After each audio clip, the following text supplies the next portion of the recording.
Edward Boyd, aired Australian shares had their best day in 2 months yesterday, gaining 1.1%. How have the markets opened?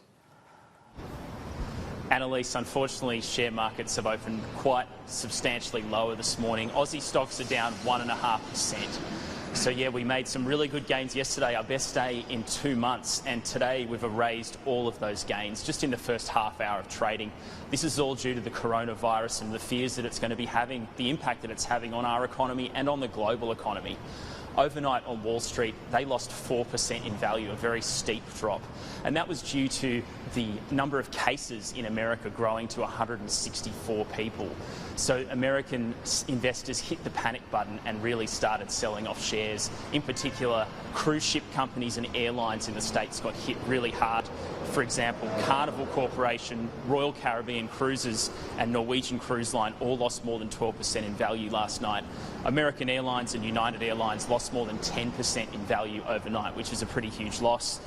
On our market today, we are down 1.5% and all sectors are lower. The biggest losses are coming from the banks. Commonwealth Bank is down 2.2%, NAB is down 3.7%, Westpac down 2.1%, and ANZ is down 2.8%.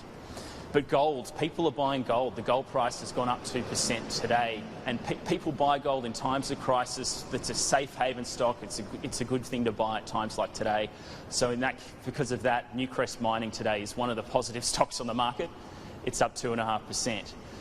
Later today, Annalise, at 11:30, we're going to have the retail sales figures coming out for the month of January, and they're expected to be 0% growth from December to January. So the same figure of December, which is $27 billion, that's how much money Aussies are tipped to have spent in retailers during January, and that's due to a few different things. One of them is the bushfires. That has really weighed down on a lot of businesses in January, particularly the smoke haze in New South Wales. That has hurt New South Wales cafes, food retailers, restaurants and takeaway food services. They're tipped to be negatively impacted by that.